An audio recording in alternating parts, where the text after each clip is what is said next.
Muito bem, bem-vindo ao sexto estudo do nosso conteúdo sobre uma vida frutífera. Nós já estamos numa boa caminhada. Caso você ainda não tenha estudado os demais conteúdos, você pode acompanhar aí pela internet, pelo YouTube, né? Os primeiros 5 estudos para você poder entender melhor o conteúdo de uma vida frutífera. Nós estamos falando sobre o segredo número 2 de uma vida frutífera, baseado em João 15, que é uma vida de frutos a mais frutos. E hoje nós vamos continuar esse conteúdo nessa parte B do segredo 2, repassando um pouco também sobre a parte A do estudo número 5. Não é? Vimos que Deus tem uma forma maravilhosa de nos levar de frutos para mais frutos. E essa forma é a poda. A poda promove dor na nossa vida. E Deus sabe trabalhar bem na nossa vida. E todas as vezes que o Senhor trabalha na nossa vida, de alguma forma promove e provoca dor. Então esse princípio de frutos a mais frutos é a poda de Deus, a operação de Deus na nossa vida. João capítulo 15, versículo 1 a 2 diz assim: Eu sou a videira verdadeira e o meu pai é o agricultor. Todo ramo que estando em mim não der fruto, ele o corta. Vimos isso nos estudos 3 e 4. O que significa esse cortar de sem frutos para frutos. E todo que dá fruto limpa, é esse que nós estamos falando hoje, o segredo 2. Deus limpa nossas vidas para dar fruto, para que produza mais fruto ainda. Então, se uma pessoa tem uma vida frutífera, Deus quer levá-la a mais frutos. E para isso, o que Deus faz? Deus poda. Então, vamos estender nesse nosso estudo 6 o primeiro ponto importante, o processo da poda. Vamos entender o sistema universal da poda do Senhor. Deus tem uma forma de trabalhar, Deus tem uma forma maravilhosa de trabalhar. Então, a gente precisa acreditar que Deus está podando a nossa vida. E Deus está podando a nossa vida num perfeito momento. A pergunta é, você crê que Deus está podando, limpando a sua vida no perfeito momento? Então, Deus poda não só no perfeito momento, mas no perfeito tempo. Ele tem o tempo para todas as coisas. Ele também poda no perfeito comprimento, nem mais e nem menos.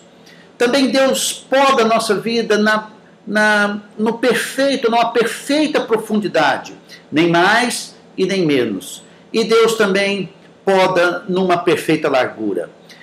Deus, como o agricultor, ele vai lá trabalhando nas nossas vidas, porque ele é perfeito, ele faz a poda e a limpa na nossa vida no momento certo, na hora certa, no tempo certo, no comprimento certo, na profundidade certa e na largura certa. Uma outra pergunta: você crê que Deus poda com um perfeito método? Deus tem um método que ele trabalha nas nossas vidas. A Bíblia diz que sabemos que todas as coisas cooperam para o bem daqueles que amam a Deus, daqueles que são chamados segundo o seu propósito. Deus tem um método perfeito e todas as coisas estão cooperando, boas e ruins, para a nossa vida. Cooperam para o nosso bem. O versículo 29 de Romanos 28 explica a razão. A razão é porque Deus quer que Jesus seja formado em nós. Nós nos tornamos mais frutíferos da maneira como nós nos tornamos mais parecidos com Jesus. Então, todas as coisas cooperam para o nosso bem. Eu tive uma experiência muito interessante com meu filho, que perdeu o avião dentro do aeroporto. E ele ficou muito chateado, obviamente. Dentro do aeroporto tinha chegado 2 horas, mas ele achou que era num horário e era em outro horário. Era um horário mais cedo, e ele estava pensando que era mais tarde. E aí quando ele entrou no carro chateado, eu me lembrei desses princípios. Eu disse para ele: Jeremias, Deus está no controle de tudo. Todas as coisas cooperam para o nosso bem, até mesmo não pegar um avião dentro do aeroporto. Você fala, isso é incrível? É. Mas Deus leva em conta até os nossos erros mais banais. E o erro das pessoas para conosco. E o carro que quebrou naquela hora que não deveria quebrar. E a resposta que não veio. E assim por em diante. Deus está no controle de todas as coisas. Por isso que Ele é Deus. Por isso que Ele é Deus. O Senhor está no controle para o nosso bem. Ele tem um método perfeito. Deus, como perfeito do método, Ele seleciona o quê? Ele seleciona cuidadosamente as melhores ferramentas para a poda. Deus não coloca na nossa vida nenhum tipo de ferramenta que Ele vai usar na nossa vida inapropriado. Deus tem as ferramentas certas, Deus usa as pessoas certas, as circunstâncias certas, a cidade certa, o jeito certo, porque Ele está no controle da nossa vida para o nosso bem. E Ele cuida de você limitando desnecessária dor. Deus não é um carrasco que quer ver você em dor. Não. Ele permite aquela poda na sua vida, na dor que você vai aguentar e suportar. Nem mais, nem menos. E Ele mesmo se envolve intimamente como um treinador de poda. Ou seja, Ele sabe... Ele já tem muita experiência em lidar com pessoas, não é? Então Deus tem um momento certo, Deus tem um método certo, mas Deus também tem um motivo certo. Você crê que Deus o poda com perfeito motivo? Deus tem um motivo certo. Romanos 8, 31 e 32 diz assim: que diremos, pois, à vista dessas coisas? Se Deus é por nós, quem será contra nós? Aquele que não poupou o seu próprio filho, antes por todos nós o entregou, porventura não nos dará graciosamente com ele todas as coisas? Olha, Deus é por nós. Se Deus é por nós, então a gente pode ficar tranquilo. Agora, se Deus não é por nós, como eu digo aqui, nós estamos no salvo. Não é? Mas por que nós estamos afirmando e colocando esse versículo? Se Deus é por nós, quem será contra nós? É porque Deus tem um motivo certo. O motivo de Deus nunca é maldoso, nunca é errado. No meio da dor, Satanás ele diz assim: cadê Deus? Onde que Ele está? Por que Ele deixou acontecer com você? Se você não confiar na perfeição e no amor de Deus, você vai achar que Deus permite as coisas na sua vida com motivo errado. Mas Deus é bom. E Ele faz sempre as coisas boas para o nosso bem, mesmo que envolva a dor. Ele verdadeiramente pensa nos melhores interesses em todo o tempo. Deus nunca está pensando algo de errado contra nós. Deus tem o seu tempo para todas as coisas. Ele não usa você e depois descarta quando a obra está acabada. Porque Deus não tem um projeto, um programa para nós, para cumprirmos na sua estrutura divina. Não, Ele nos trata de forma relacional. Deus nos trata como pai, um pai amoroso. Ele não descarta, Ele não usa nossas vidas e joga fora. Jamais, jamais. Ele tem motivos puríssimos, Ele nos ama. E Ele nunca o abandona quando você falha na sua poda. Às vezes Deus está limpando a sua vida e você está reclamando. Deus está tentando transformar a sua vida, você está gritando, você está chorando, você está esperneando, você está falando mal, você está acusando pessoas. Mas mesmo no fato de você debater com Deus, Deus não abandona você. Deus não abandona o que Ele está fazendo, porque Ele sabe que é para o seu bem. Romanos 8, 35 a 39 diz assim: quem nos separará do amor de Cristo? Será tribulação, ou angústia, ou perseguição, ou fome, ou nudez, ou espada? Porque eu estou bem certo de que nem a morte, nem a vida, nem anjos, nem os principados, nem as coisas do presente, nem do porvir, nem do futuro, nem os poderes, nem altura, nem profundidade, nem qualquer outra criatura poderá separar-nos do amor de Deus que está em Cristo Jesus, nosso Senhor. Às vezes nós achamos que Deus nos abandonou e não abandonou. Então não tem nada que vai abandonar Deus de cumprir ou vai abandonar o Senhor de cumprir a sua poda. Ele não vai abandonar porque a angústia chegou, porque a tribulação chegou, porque Satanás chegou, porque a nudez chegou, porque a morte chegou, porque a violência chegou. Não, e nem porque nós estamos esperneando. Deus não muda, jamais. Charles West fez a seguinte afirmação: nós buscamos a Deus por ajuda quando nossas fundações estão sacudindo, apenas para saber que é Deus quem as está sacudindo. Olha, ninguém pode vir para cima de você sem a permissão de Deus. Nenhuma pessoa, nem o mal, nem Satanás, nem ninguém. Deus está usando tudo isso, sacudindo a sua vida, para que nós possamos chegar a Ele e entender. E nós podemos interpretar errado, claro, podemos interpretar errado. Mas Deus não vai abandonar os seus projetos e os seus motivos porque você está esperneando. Ele vai continuar porque Ele te ama e sabe que para que você dê mais fruto e que eu venha dar mais fruto, Ele resolveu podar e limpar as nossas vidas. Esse é o processo da poda 1. O processo da poda 2 é o processo universal da poda do Senhor. E nós vamos pegar o exemplo da vida de José, lá no capítulo 37 a 50 de Gênesis. E vamos ver como Deus trabalha no seu processo nas nossas vidas. As 7 ferramentas que Deus usa na nossa vida para nos podar, exemplificado na vida de José. A primeira ferramenta são as pressões. Que pressões são essas? Então Deus usa, por exemplo, a falta de dinheiro, bens, a casa, móveis, joias, roupas, aposentadoria, recreação e um punhado de coisa. Deus usa pressões, essas coisas pressionando nossa vida. Às vezes é um parente, às vezes é um amigo, às vezes é um patrão. Deus usa pressões na nossa vida. Uma ferramenta que Deus usa para trabalhar nas nossas vidas, nos podar, são as pressões. Se você está pressionado por alguma coisa, Deus está usando essa pressão na sua vida. É uma ferramenta que Deus usa. Na vida de José não foi menos. Lá em Gênesis 37, 23, diz que: então disse Judá a seus irmãos: de que nos aproveita matar o nosso irmão e esconder-lhe o sangue? Os irmãos de José pegaram José e colocaram numa cova. E eles estavam fazendo um tormento na cabeça dele, dizendo que ia matar o seu irmão. E Judá chegou a dizer: o que nos aproveita? Matar o nosso irmão. Quer dizer, eles estavam querendo assassinar. Então, quantos de nós não passamos sob pressão? Quantos de nós não estamos sob pressões nas nossas vidas? Deus usa as pressões.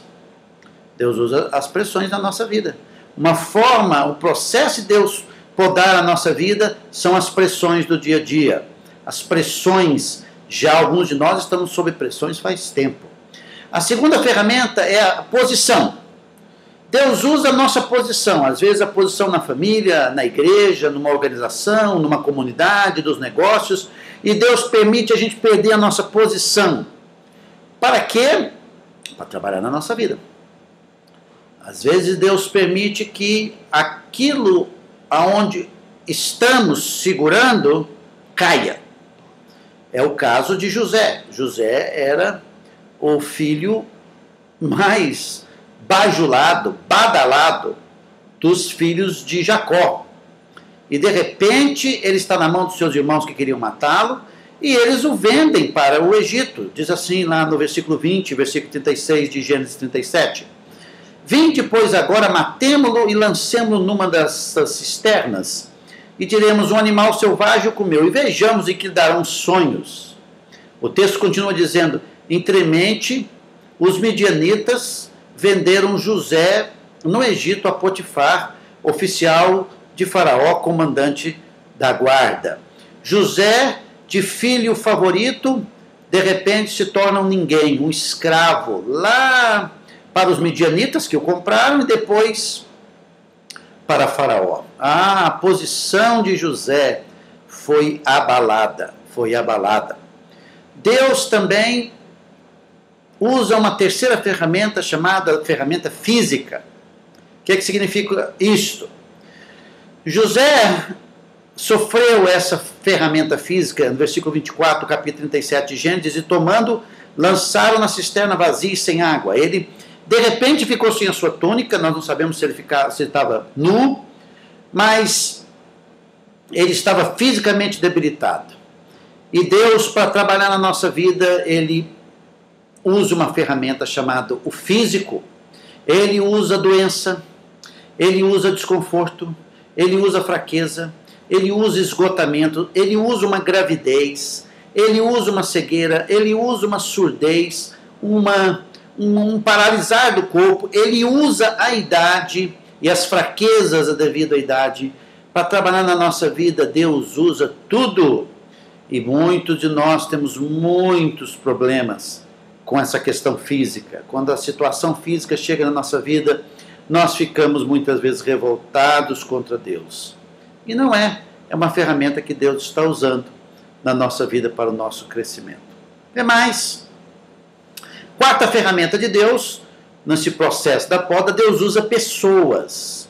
Lá em Gênesis 39, 11 a 14, seguindo a história de José, diz assim: E sucedeu que certo dia veio ele a casa para atender aos negócios e ninguém dos de casa se achava presente. Então, ela, a mulher de Potifar, o pegou pelas vestes e lhe disse: Deita-te comigo. A mulher seduziu sexualmente o José.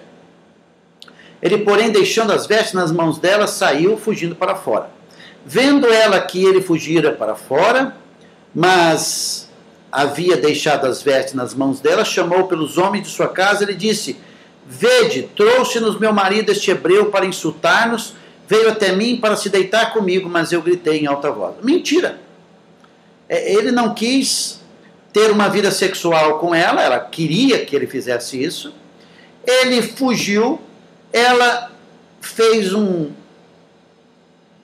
arrumou lá um problema, gritou, guardou a veste dele. Quando o marido chegou, mentiu sobre ele, o Potifar jogou o José lá no cárcere. O que é isso? Olha, o José já tinha sofrido na mão dos seus irmãos, talvez na mão dos midianitas. Agora ele não era ninguém, um escravo lá na casa de Potifar. De repente as coisas estão indo bem lá para ele, a mulher põe os olhos nele, né? E agora? E aí fica seduzindo ele, ele disse: não. O que significa isso? Significa que para podar as nossas vidas, Deus usa pessoas. Deus vai usar família, o sogro, a sogra, o filho, a nora, a tia, o cunhado, enteado, padrasto, madrasta. Usa família. Deus usa amigos que se tornam inimigos, até os próprios amigos mesmo. Deus usa os chefes, Deus usa os empregados, Deus usa os colegas de trabalho, Deus usa o governo, Deus usa estranhos, Deus usa o pessoal da igreja, Deus usa um punhado de gente. Deus usa um punhado de gente. Uma ferramenta boa de Deus na nossa vida são as pessoas. E a gente, quando as pessoas estão vindo, de alguma forma machucando nós temos a tendência de se tornar fofoqueiros, ficarmos ressentidos, magoados, e assim por em diante. Porque a gente não está entendendo que Deus usa as pessoas. E mais, outra ferramenta de Deus é a profissão. Profissão. O José tinha uma profissão lá na casa de Potifar. Tinha uma profissão. De repente ele se vê dentro do calabouço, dentro da prisão. E o texto diz assim que logrou José mercê perante ele, o chefe lá da prisão, a quem servia. Ele o pôs por mordomo de sua casa e lhe passou as mãos tudo que tinha. Perdão, não era na prisão, era o Potifar. E tendo o Senhor ouvido as palavras de sua mulher, o Potifar, como lhe tinha dito, desta maneira me fez o teu servo. Então se acendeu a ira, e o senhor de José o tomou e lançou no cárcere, no lugar onde os presos do rei estavam encarcerados. E ali ficou ele, aonde? Na prisão. De repente, o José, que era administrador de toda a casa, agora não é mais nada. Ele é o quê? Um preso. A profissão dele acabou. Ele não é mais reconhecido por nada. Ele é agora um preso. Um preso. E, de repente, ele não é mais ninguém. Ele já tinha passado por não ser mais ninguém com seus irmãos. Agora, pensando que tudo estava indo bem, ficam pior as coisas. Então Deus usa uma ferramenta, é a nossa profissão, Ele usa o nosso cargo. Ele deixa a gente perder o nosso cargo, nossas responsabilidades. Permite não vir aquela promoção. A gente é rebaixado. A gente sai do sucesso para o fracasso. Aquele espírito competitivo dentro de empresa. Não se encontra mais trabalho no mercado de trabalho. As pessoas nos desprezam. O nosso currículo não vale nada. O que significa isso? Deus usando a profissão como ferramenta para podar nossas vidas. O que mais? Sexta ferramenta são as mudanças. Veja que mudança drástica na vida de José. Versículo 20. E o senhor de José o tomou e o lançou no cárcere, no lugar onde os presos do rei estavam encarcerados, e ali ficou ele o quê? O texto diz, ele ficou na prisão. Ele foi o quê? Preso. Ficou preso. De repente a mudança se torna mais brusca ainda. José foi banido ali da casa de Potifar. Ele não era mais nada. E assim Deus faz conosco. Deus, quando quer trabalhar na nossa vida e podar a nossa vida, Ele permite que a gente mude de casa, que a gente mude de emprego, que haja uma transferência. A gente tem que às vezes mudar de igreja. Até a localização da mesa de trabalho Deus usa. Mudanças é uma ferramenta utilizada por Deus para o nosso bem. E sétima ferramenta de Deus são os planos. Deus permite a mudança de planos na nossa vida. José ficou ali na masmorra, naquele cárcere, e ele interpreta os sonhos de um copeiro e de um padeiro, e os sonhos dá exatamente o que José falou. O copeiro e o padeiro eram pessoas importantes no reino de Faraó, no reino do Egito, e para o copeiro a resposta foi positiva e para o padeiro foi negativa. O copeiro voltou para o palácio e o padeiro morreu assassinado por Faraó. Interessante. E o que aconteceu?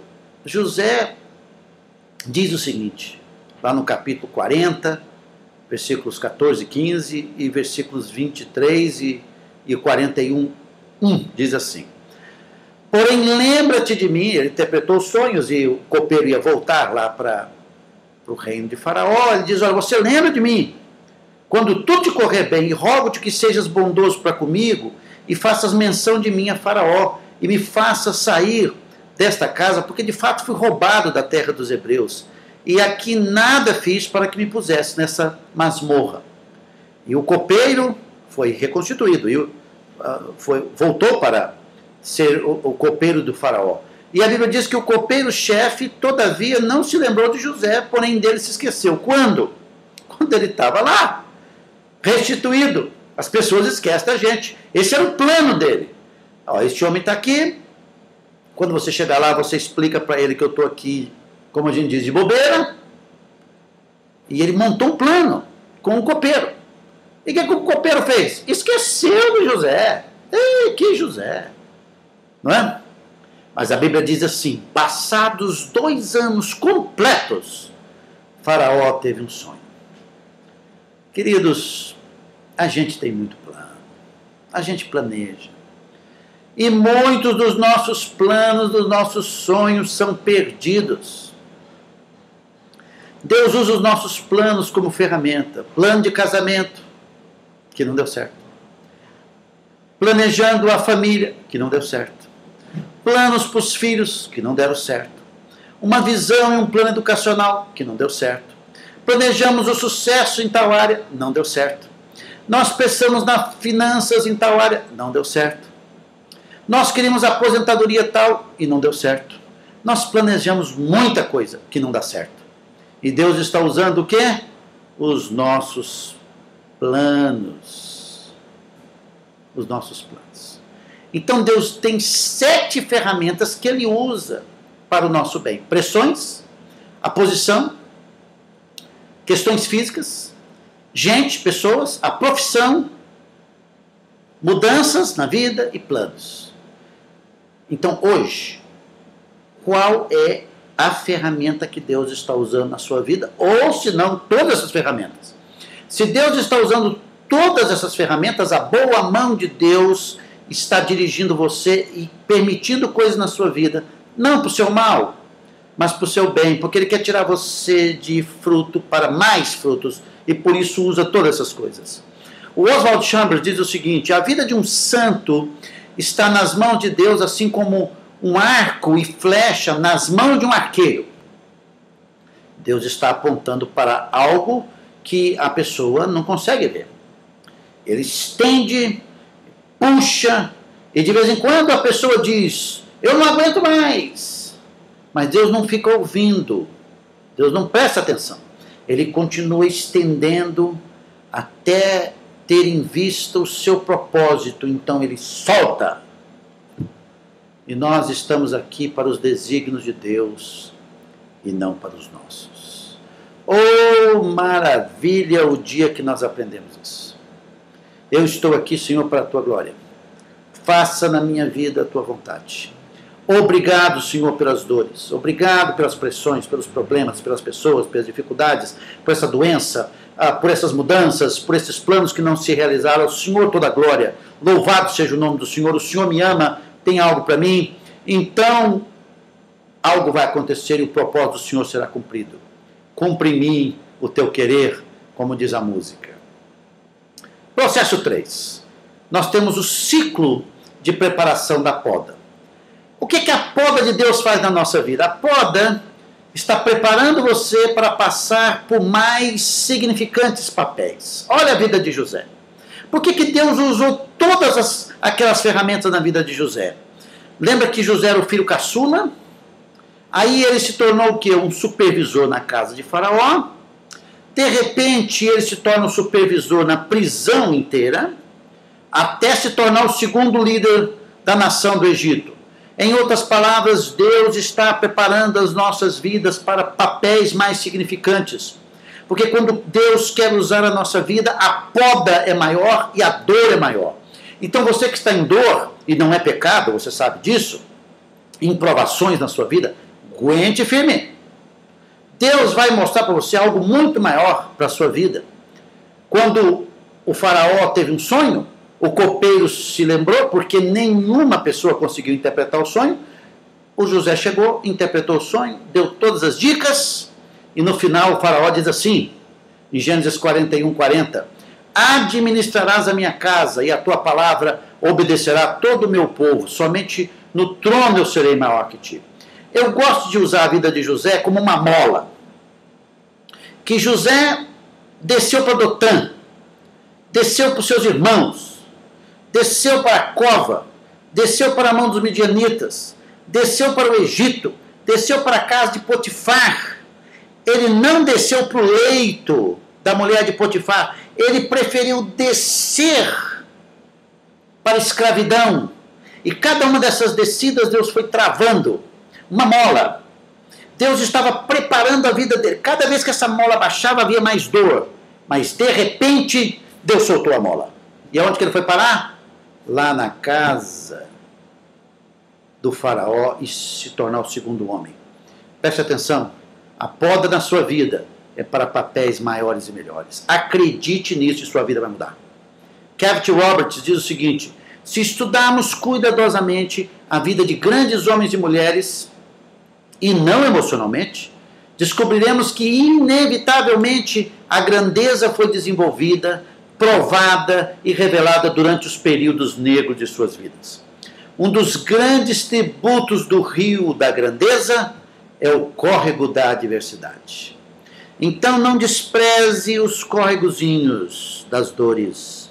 Vai desembocar num grande rio ali na frente, para a glória de Deus. Então, Deus está permitindo dores na sua vida, como de José, para você assumir significativos papéis para a glória dele. A poda o prepara para lidar com maiores responsabilidades. José tinha um trabalho humilde de cuidar de ovelhas. E no determinado período ele foi gerenciar a casa do Potifar. Depois ele foi gerenciar uma prisão e depois ele gerenciou o quê? A nação. Não despreze os pequenos começos, aqueles começos de dores, porque Deus está preparando você para coisas maiores, para a sua glória. E não é simplesmente José para se tornar um grande homem por um grande homem. Não. Deus está preparando ele para coisas maiores. E uma vida onde a pessoa se torna alguém que não tem propósito de Deus, essa pessoa não torna ninguém. Porque todos nós estamos buscando o significado de vida. O significado de vida só se encontra nas mãos de Deus, em ser úteis nas mãos de Deus. Gênesis 41, 56, 57, a história de José diz o seguinte: havendo, pois, fome sobre a terra, abriu José todos os celeiros e vendia aos egípcios, porque a fome prevaleceu na terra do Egito. E todas as terras vinham ao Egito para comprar de José, porque a fome prevaleceu em todo o mundo. De repente, José está controlando a economia mundial. Como? Porque Deus o colocou ali. Porque Deus estava preparando a vida dele para maiores responsabilidades. A poda também o prepara para lidar com testes maiores e com respostas divinas. Os irmãos de José o traem e fica com dinheiro da sua escravidão. A esposa de Potifar mente e o envia para a prisão. O copeiro-chefe o trai após sair da prisão, tendo os seus sonhos interpretados. Né? Na verdade, assim, o copeiro-chefe nada mais fez do que usar José, não é? Usar José. E Deus permitiu isso. Agora, em determinado período, o José é o governador. Os irmãos de José chegam lá. E os irmãos que o traíram vieram fazer o que agora? Pedir comida. Diz o Gênesis 42, 6 que José era o governador daquela terra, era ele quem vendia todos os povos da terra. E os irmãos de José vieram e se prostraram o rosto em terra perante ele, e José se lembrou do quê? Dos sonhos que ele teve lá no capítulo 37. Queridos, isso aqui é maravilhoso. Deus está preparando José, mas ele está preparando com dores, para que ele possa ser um meio de resposta para as pessoas. Deus não desperdiça a sua dor. A sua dor é um instrumento que Deus vai usar para fazer uma grande obra. Deus não desperdiça nada na sua vida, nem na minha vida. Tem que acreditar nisso. Tem que acreditar que a poda de Deus é para melhor para a sua vida, ainda que você não entenda. Mas Deus não pode errar, ele tem um motivo certo. Então Deus quer dar maiores respostas. A dor é algo tremendo para melhorar a nossa vida, no sentido de abençoar e ser um instrumento na mão de Deus. Richard Beck diz o seguinte: a marca da sua ignorância é a profundidade de sua crença em injustiça e tragédia. O que a lagarta chama de fim do mundo, o mestre chama de borboleta. Então, preste atenção, a sua vida pode estar aí meio parecida com lagarta, feia, com muita dor, mas Deus já está olhando a bela borboleta que vai sair da sua vida. Vamos concluir aqui o nosso estudo. O preceito da poda de Deus é o quê? Deus poda todos aqueles que pertencem a Ele, que estão dando frutos, através de vários métodos durante suas vidas para maximizar a qualidade e quantidade dos seus frutos. Deus está podando você não porque você tenha pecado, Deus está podando a sua vida porque Deus quer que você seja mais frutífero. Todos eles dizem o seguinte: no reino de Deus, a maneira mais segura de perder algo é tentando proteger. E a melhor maneira é deixando ir. Então, diga a Deus hoje: Senhor, eu quero dizer que eu estava muito ignorante sobre as minhas provações, minhas dores, mas hoje eu quero ser grato ao Senhor, porque o Senhor tem um plano. Se o Senhor teve um plano na vida de José, tem um plano na minha vida também. Em Gênesis 45, nós lemos o seguinte, concluindo: agora, pois, não vos entristeçais. José se encontra com seus irmãos. O pai, Jacó, vai ter um encontro maravilhoso com José. Deus vai usar toda essa desgraça em graça, porque aquilo que as pessoas chamam de pecado, de maldade, e esse esterco todo, que para alguns não serve para nada, Deus chama de adubo. Então, quando José se revela aos seus irmãos, ele diz assim: vocês não fiquem tristes. Não, nem vos irritais contra vós mesmos por me haveres vendido para aqui, porque para a conservação da vida, Deus me enviou adiante de vós, porque houve uma grande fome no mundo, e Deus preserva o seu povo. Então Deus já mandou José na frente para preservar o povo de Israel, os seus irmãos, pensando na promessa que ele havia feito com Isaac, com Jacó, com Abraão, Isaac e Jacó, de proteger a nação de Israel. Então, como Deus já sabe o futuro, já preparou José para cuidar dos seus irmãos. Ele diz: Deus me enviou, eu fui instrumento de Deus, eu sou apenas um meio. Isso aqui ia mudar muito a nossa vida se nós disséssemos assim: o que eu tenho, o que eu sou, é para a glória de Deus. Então Deus precisa usar a dor para nos humilhar, para quebrar a nossa vida e dizer: eu sou o instrumento de Deus. Deus me enviou diante de vós para conservar a vossa sucessão na terra e para vos preservar a vida por um grande livramento. Assim não foste vós que me enviaste para cá, e sim Deus. Isso é importante. José reconheceu que todo o mal sobre a vida dele veio porque Deus estava no controle. E se você perder a visão de Deus no meio das suas dificuldades, você vai perder a visão da vida. Por isso que você está amargo, deprimido, triste, porque você está arrumando um culpado para os problemas, ao invés de dizer: foi Deus, e Deus tem o melhor. E diz assim: Deus que me pôs por pai de Faraó, o senhor de toda a sua casa, e como governador de toda a terra do Egito. Não temais, pois eu vos sustentareis a vós outros e a vossos filhos. E assim os consolou e lhes falou o coração. Muito importante esse final da história de José no relacionamento com seus irmãos. Agora, você pode fazer o quê? Você pode escolher agir rebeldemente e rejeitar o que Deus está fazendo na sua vida. O que é que vai acontecer com a sua vida? Ficar patinando. Uma vida amarga, ressentida, briguenta. Ao invés de dizer: não, Deus está trabalhando na minha vida, então solte-se. Não haja rebeldemente. Você pode escolher resistir passivamente e permanecer relutante, brigando com Deus, com o que Deus está fazendo na sua vida. Ou você pode escolher descansar e regozijar no que Deus está fazendo na sua vida. Deus, muito obrigado. Eu não entendo, mas eu confio. Muito obrigado porque o Senhor tem o melhor para mim. Você pode escolher esperar e ver os frutos de Deus na sua vida. Como Eurípides disse o seguinte: julgue uma árvore pelo fruto, não pelas suas folhas. Deus está trabalhando em você para tirar de frutos para mais frutos. No próximo estudo nós vamos ver o terceiro segredo. Quando Deus quer tirar você de mais frutos para muitos frutos. E como é que isso acontece? Espero você então no próximo estudo. Deus abençoe sua vida. O meu desafio para você é: descanse em Deus. Diga para Deus assim: Senhor, eu quero reconhecer que o Senhor está no cuidado da minha vida. Obrigado pelas dores, pelas provações. Obrigado que o Senhor é por mim. E se o Senhor é por mim, quem será contra mim? Mantenha o seu coração descansando em Deus. As provações na sua vida sempre são para melhor. Deus abençoe ricamente. Nos encontramos no próximo estudo.